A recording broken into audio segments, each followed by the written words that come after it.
Maka saya menghormati Pak Prabowo, saya mau berpantun. Pantun saya begini. Lebat batang padi jerami, padi dipanen di pagi hari. Niat hati berpoligami, apa daya takut istri. Burung cendrawasih tembar tinggi, mencari makan di pagi hari. Bukan kami takut istri, cuma istri lebih berani.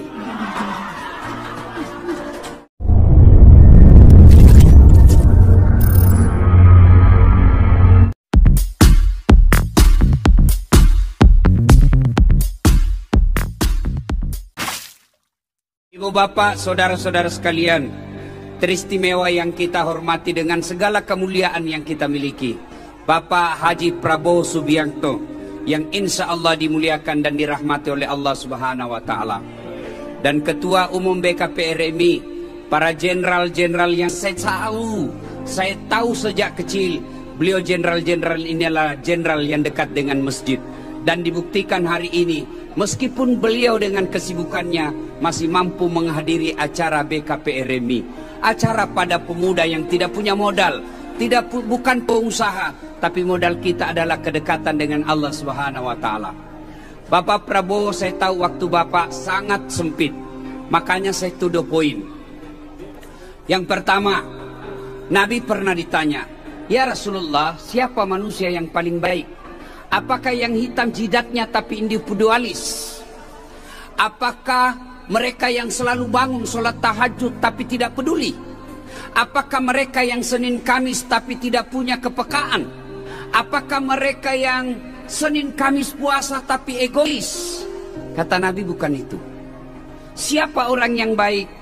Khairun nas anfa'uhum linnas. Sebaik-baik manusia di antara kalian yang paling banyak manfaatnya buat orang lain.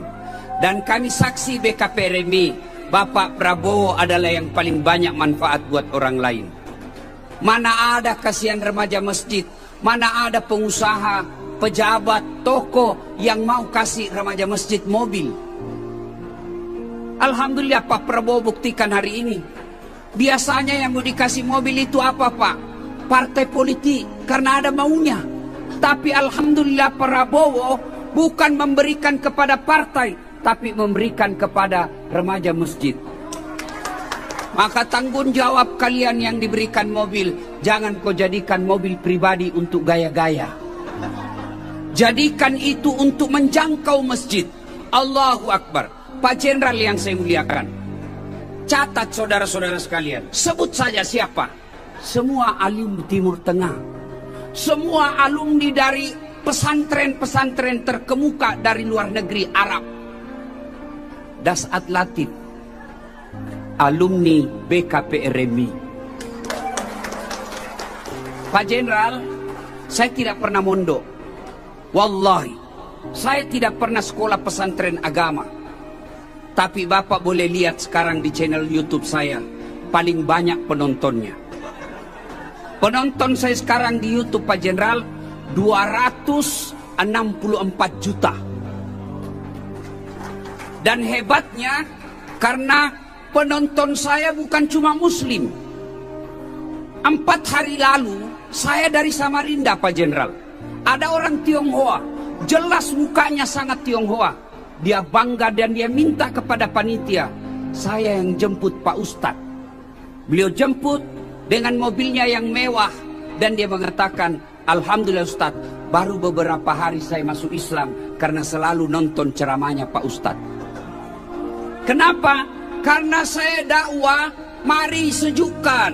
Apa yang kita mau capai dengan menghasut? Apa yang kita mau capai dengan memaki?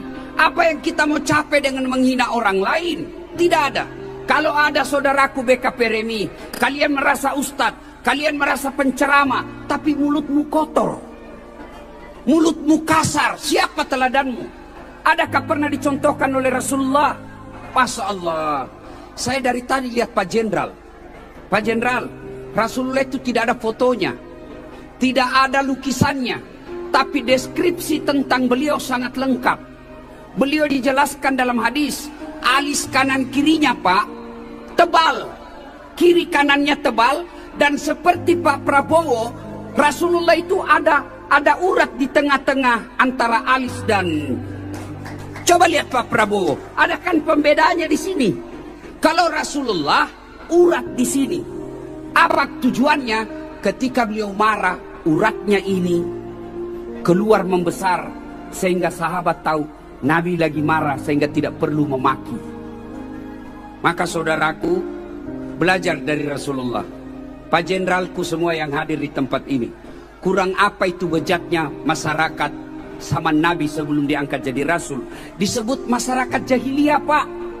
Tidak ada orang Indonesia mau disebut jahiliyah.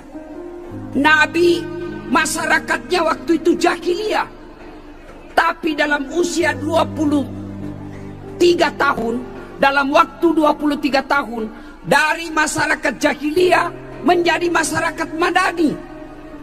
Padahal Nabi sendiri tidak ada partai pengusung, tidak ada APBN, tidak ada kabinet Indonesia Majunya, tidak ada tim suksesnya, tidak ada cukongnya, tapi berhasil mengangkat harkat dan merajat manusia. Tidak punya Facebook, tidak punya Twitter, tidak punya IG, tapi followernya sampai sekarang 1,8 juta. 1,8 miliar. Kenapa? Karena beliau dakwah rahmatan lil alamin. Inilah yang kita harapkan dari pemuda remaja masjid yang ada di tempat ini. Jadilah yang rahmatan lil alamin. Ibu bapak saudara-saudara sekalian, yang ketiga, karena waktu Pak Prabowo sangat terbatas, di padang mahsyar kelak manusia dikumpul dari Adam sampai hari kiamat. Pak Jenderal bisa bayangkan berapa triliun manusia waktu itu. Saya masih ingat waktu kita vaksin. Waktu vaksin, saya salah satu ustadz yang kampanye vaksin. Ada ustadz yang mengatakan haram, ada ustadz yang mengatakan jangan, ada ustadz yang mengatakan itu sesat. Saya dimaki, saya dihina, saya difitnah. Ustadz penjual vaksin, ustadz pencari muka, ustadz pelat merah, tidak apa-apa. Yang penting orang harus divaksin, karena ilmunya melawan COVID bukan dengan doa semata, tapi dengan vaksin. Dan ternyata ustadz-ustadz yang memaki saya waktu itu sekarang sudah vaksin. Kenapa? Nggak bisa kok bos pergi ceramah naik pesawat kalau nggak ada vaksinmu. Dan pada saat kita vaksin awal-awal Pak, kita cuma vaksin 1 RT, kita cuma vaksin 1 RW. Ngantri kita Pak sampai sore. Padahal ngantrinya Pak banyak yang suntik kita di padang mahsyar. Dari Adam sampai kiamat, 1 loket. Dan pada saat itu kata Nabi, semua wajahmu berubah. Ada muka tikus yang suka merampok, ada muka anjing yang suka korup, yang suka menyogok, ada muka ular yang suka cari-cari muka, ada muka kuda kata Nabi yang suka mendahului imam ketika berjamaah, macam-macam. Dan pada saat itu kata Nabi, Allah sediakan kau ruang VVIP. Bapak kalau ke bandara, tentu beda-bedanya Pak Prabowo tempatnya dengan tempatnya masyarakat biasa. Karena beliau pejabat negara. Ada tempat khususnya Pak, namanya ruang VVIP. Dilayani dengan baik, kuenya khusus. Kalau kita yang penumpang umum, apalagi kelas ekonomi, gabung kita di ruang tunggu Pak. Mulai dari parfum asli sampai parfum palsu, sampai bau matahari, ada semua di situ Pak. Tapi ruang VVIP kelas khusus. Di ketika itu manusia pada sibuk, manusia pada cemas, manusia pada berubah wajahnya. Allah sediakan ruang 7 VVIP, 7 orang di dalamnya. Siapa di antaranya? Kata Nabi, yang nomor 1 Pak Prabowo, nomor 1, imamun adil, pemimpin yang adil. Nabi tidak mengatakan imam masjid Istiqlal, tapi Prabowo ada di dalamnya. Kenapa? Pemimpin yang adil. Saya bilang sama pejabat, kalian rugi jadi pejabat kalau tidak memudahkan jabatanmu masuk surga. Kalau nanti Pak Jenderal, malaikat berkata, BKPRI Indonesia masuk surga. Masih ngantri Pak. Berapa? Jutaan jumlahnya Pak BKPRI ini. Ngantri. Masuk surga tapi ngantri. Tapi begitu malaikat katakan, Menteri Pertahanan Indonesia, Bapak Prabowo sendiri masuk. Kenapa? Karena beliau cuma sendiri jadi Menteri Pertahanan. Maka rugi orang Indonesia, pejabat kalau tidak memudahkan dirinya masuk surga. Saya Pak Prabowo ceramah, ayo datang ke masjid. Palingan datang orang sudah pensiun Pak. Tapi kalau Prabowo yang sholat berjamaah di masjid pertahanan, Menteri Pertahanan, Assalamualaikum warahmatullah, Assalamualaikum warahmatullah. Bapak cari jenderalnya, mana ini Pak Sapri Samsudin? Tidak perlu juga saya di masjid. Ditelepon sama ajudan, Pak Jenderal, dicari sama pementeri. Besok belum azan Pak, Pak Sapri Samsudin sudah ada dalam masjid. Itulah hebatnya kekuatan jabatan.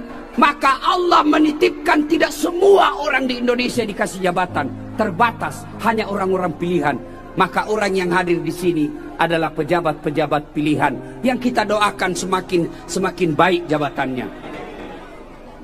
Berikutnya, siapa yang dilindungi di pada masa yang kedua? Tadi imamun adil. Yang kedua, anak muda yang taat beribadah. Kalianlah semua remaja masjid. Yang ketiga, mudah-mudahan Pak Prabowo ada di dalamnya. Orang yang memberi tangan kanannya dan tangan kirinya tidak mengetahui. Saya dengar tadi beliau katakan mestinya dirahasiakan, cuma dikasih bocor sama Pak Said Agil. Bersedekah tanpa harus orang tahu. Dan yang keempat, mudah-mudahan kita semua juga ada di dalam ini. Mereka yang bertemu dan berpisah karena Allah. Remaja masjid bertemu dan berpisah bukan karena duit.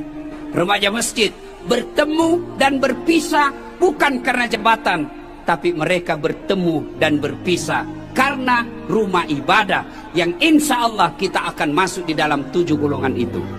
Karena waktu yang terbatas, ini saja tausiah kita. Sebelum saya akhiri, saya mau berpantun. Ini pantun khas orang Bugis. Sebenarnya orang Bugis itu tidak tahu pantun Pak. Sangat jarang lelaki Bugis kita dapat romantis, sangat jarang. Makanya dalam Bugis Makassar tidak dikenal pantun. Yang ada pantun itu Pulau Sumatera dan Pulau Kalimantan dan Pulau Jawa. Kalau Bugis, tanah Bugis tidak ada pantun Pak. Maka sangat jarang kita dapat. Maka saya menghormati Pak Prabowo, saya mau berpantun. Pantun saya begini. Lebat batang padi jerami, padi dipanen di pagi hari. Niat hati berpoligami, apa daya takut istri. Burung cendrawasih tembar tinggi, mencari makan di pagi hari. Bukan kami takut istri, cuma istri lebih berani. Wabillahi taufiq wal hidayah. Wassalamualaikum warahmatullahi wabarakatuh.